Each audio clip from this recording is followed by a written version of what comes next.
Hi, my name is James Gurney. I'd like to take you behind the scenes to these paintings that I recently did for Ranger Rick magazine of dinosaurs to show you some tips on how to paint realistic dinosaurs using preliminary sketches, miniatures or maquettes for reference, bringing them outside into real lighting, and then painting them in oil.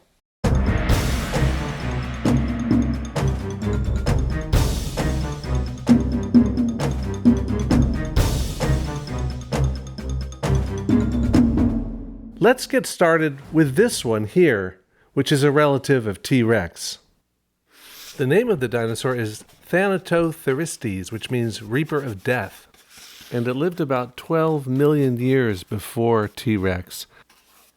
What I'm doing here is a preliminary sketch, and this is really tip number one, is to do a small sketch first before launching into a larger finish.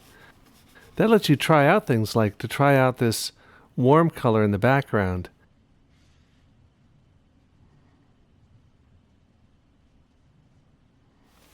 So now as I do the final one, I can do a careful pencil drawing, and I know which way I'm going to be heading with the colors because I worked them out on that color sketch on the right.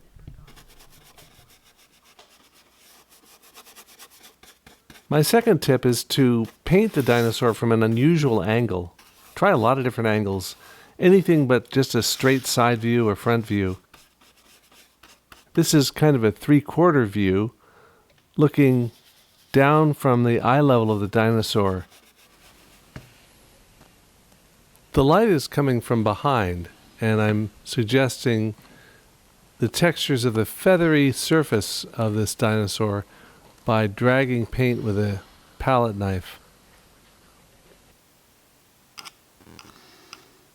My third tip is to use photographs of birds from wildlife magazines for inspiration for color and for feathers. This is a ground hornbill from Africa.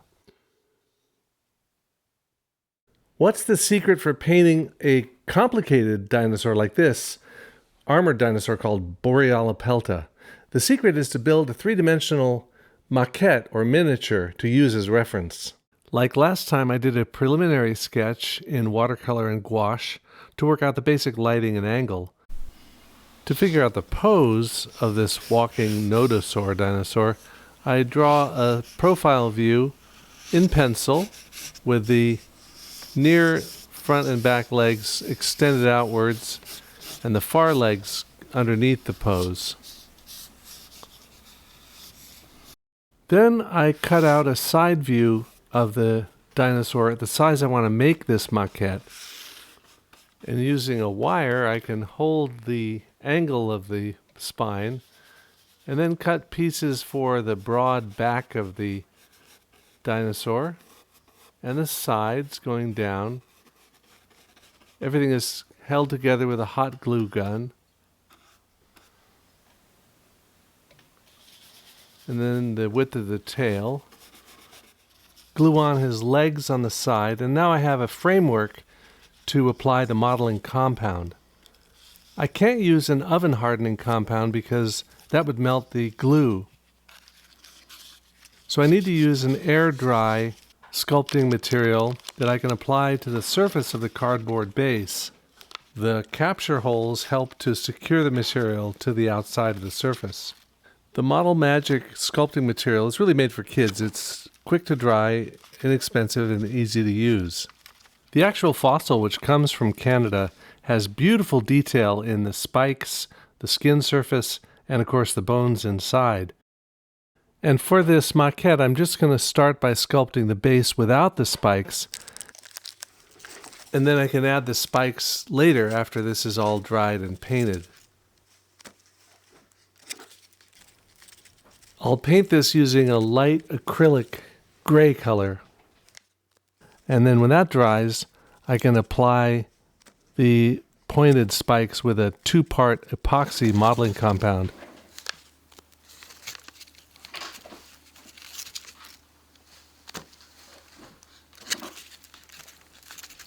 Having these actual three-dimensional forms, even if they're fairly crudely sculpted, will give me a lot of information about highlights, shadows, and textural details that I'd have a real hard time making up if I was just working out of my imagination. Now, holding the maquette in front of me, I can draw it in on the surface of a heavyweight illustration board using a graphite pencil, and then I can use acrylic paint in liquid form to block in the image before going to oil. I squeeze out a few blobs of the paint on a big enamel butcher tray, and then using water I can thin it out as much as I need to. And I start out thinly enough that I can see the pencil drawing easily through the paint. And as I go along, I can add opacity and figure out where the dark shadows will be, so that when I get to doing the oil paint, I have some idea of what I want the final piece to look like. I picture him coming out of the shadows a little hesitantly because a meat eater has just passed by.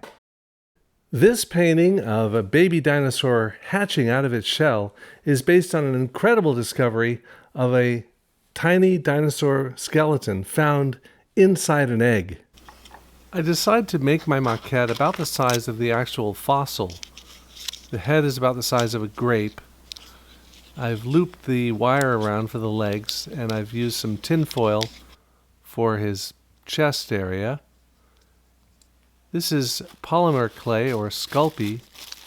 And to really see how this guy would look inside his shell, I need to make an egg shell for this dinosaur egg, and I'm going to use some plastic over a light bulb and then use 2-part sculpting compound, epoxy, putty. I have links in the description showing all these materials. Those eyes were too big, so I'm going to use these little plastic beads for eyes instead, which are probably more accurate to the size that they would have been.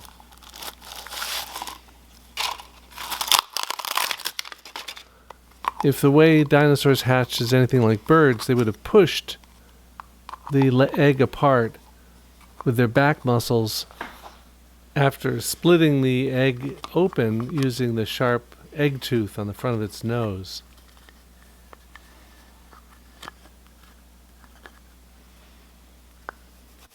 I give the maquette a few light washes of acrylic to give it some color. Some dinosaur eggs were pigmented on the outside, so I made this one greenish, and I could take it outside in actual sunlight.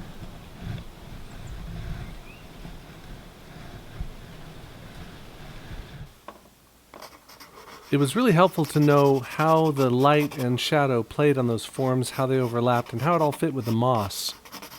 To get those textures of moss, I'm using acrylic paste and matte medium. By putting that on with a rough house painter's brush, I can get all kinds of interesting textures that I could paint on once I get to oil. I go into this pre-texturing step a little more in my GUMROAD videos of painting dinosaurs, which you can find linked in the description below. I want to focus on dull reds, dull yellows, and green, and I'll be using acrylic before going to oil. At this stage, though, I'm still using acrylic to do the first stages of the painting, and starting with the eye. I often start with the eye to get that right at the beginning. The rest of the picture sort of follows naturally.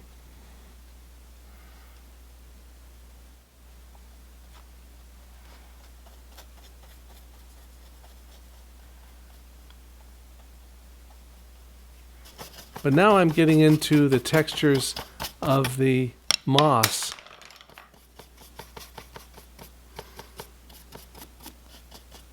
A lot of birds use moss for nest building, often alternating it with sticks.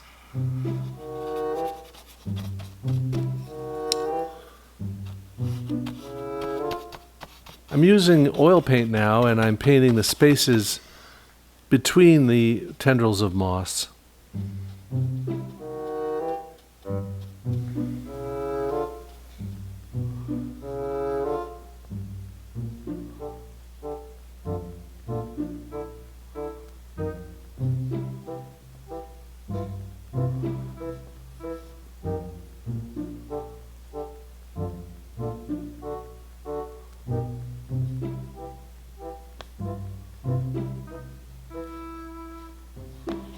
And then I can paint the shadows cast by the little dinosaur on the inside surface of the shell.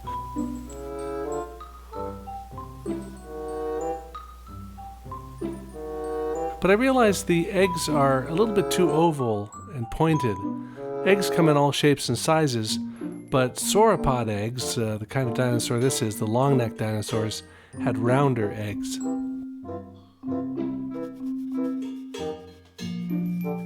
So if I shave some off the end and add some to the middles, I can make them rounder instead of so oblong.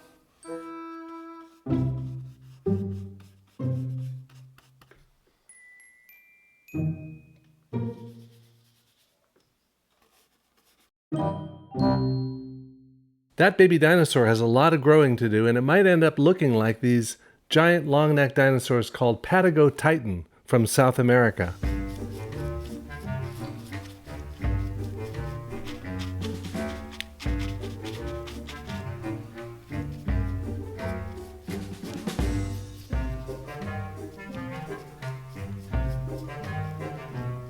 I make a small maquette out of 2-part epoxy and try to match it up with the scientist's drawing of the skeleton.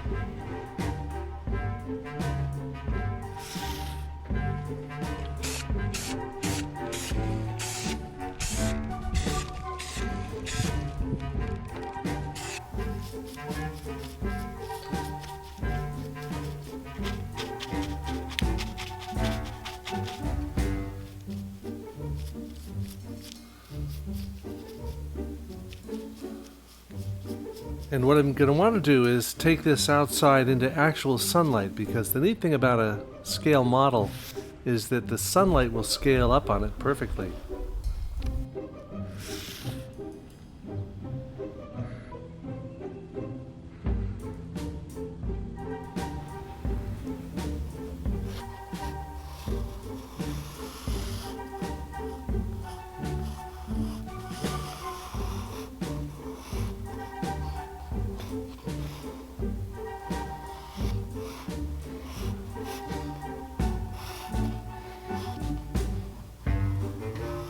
I think of this stage a lot like a chalkboard. I erase a lot, redraw it, erase it, redraw it until I get the placement where I want it.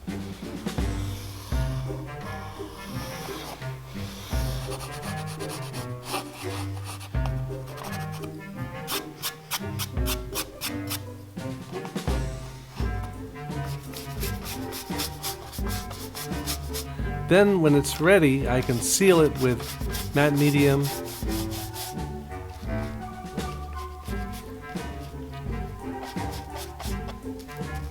and put in the modeling paste for texture. And then I'm ready to start laying it in with oil paint, getting that dark, stormy looking sky.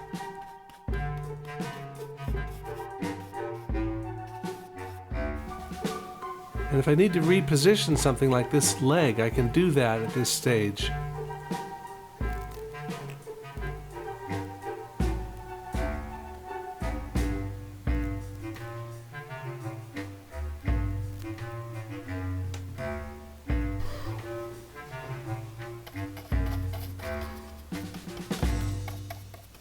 Maybe I can have a cast shadow across this near dinosaur. And then a dark pool in the foreground, as if they've come for a drink into the open space, the way elephants would, or giraffes in Africa.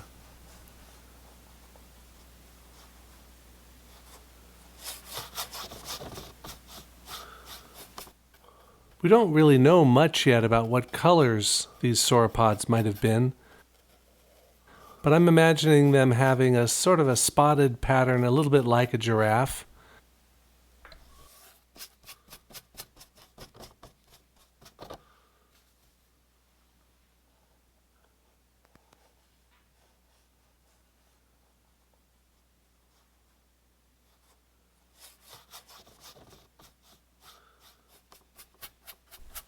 I look at studies there in the lower left that I did of ferns, tree ferns, cycads, monkey puzzle trees to use as inspiration for the foliage.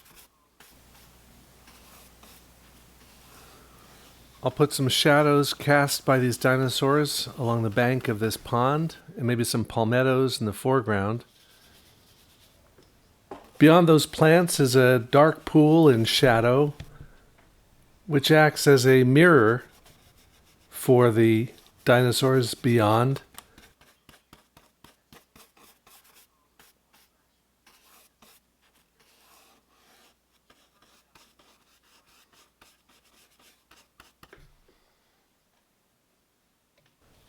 And here's the final painting. Finally, here's Spinosaurus at the water's edge, going into the shallows to pick up a fish for dinner. I painted this by building a maquette, but also building the environment that it goes into. And I want to make the maquette literally standing in water by setting up a sloping beach on a piece of wood with surfacing compound, painting him, and then filling the bowl here, this plastic bowl, with water that has some paint in it to make it a little bit lighter. Because I want the water to be lighter. He's casting a shadow.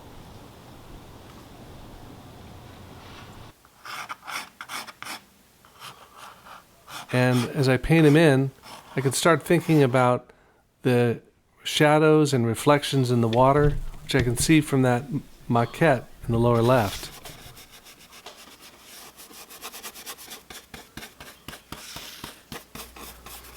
Now the very top edge of the painting can be reflections from the far shore. I'm going to try an experiment here. I've placed some random colors along the top edge of the picture. I'm going to drag this piece of cardboard down. And the goal is to create some reflections that I can pull down into the painting to look like the reflections in water in the distance.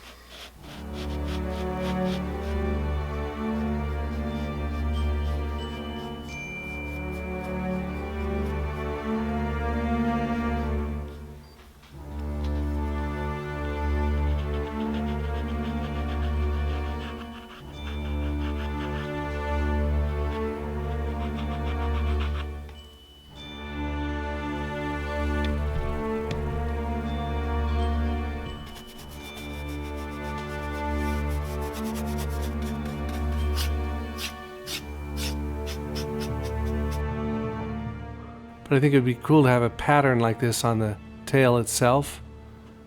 That big sail back, and it has sharp, almost crocodile-like teeth that would have been great for grabbing fish out of the water.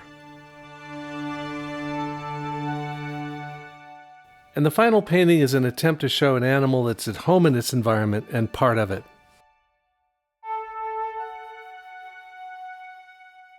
Scientists keep discovering new pages from the book of the past, new types of dinosaurs, and new theories on how to interpret them.